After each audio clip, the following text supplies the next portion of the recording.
Hello again, everyone. I've got the cylinder jackets installed, and you can see the paint did dry on the cylinders themselves, the steam cylinders and the steam chests on the top. And that's the nice semi-gloss Rust-Oleum black. Looks pretty good. I painted this part too. As you can see, it's about the same sheen as the inside of the wheels, and it is the high gloss on the steel cylinder jacket there. So I think it looks pretty good.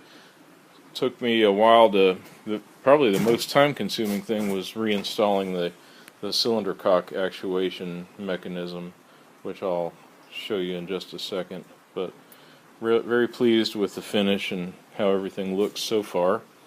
Let me grab the light, show you the underneath view here.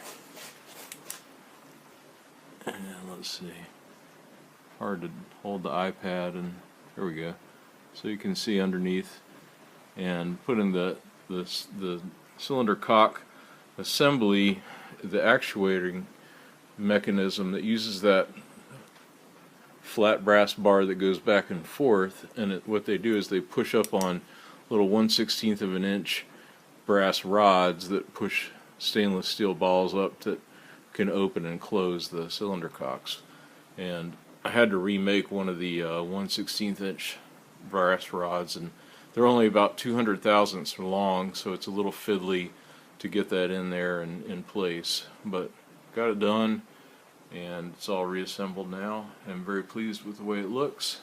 So just a few more things, and then I'll be able to put the jackets back on the boiler, brass bands on there, and put the boiler back in place.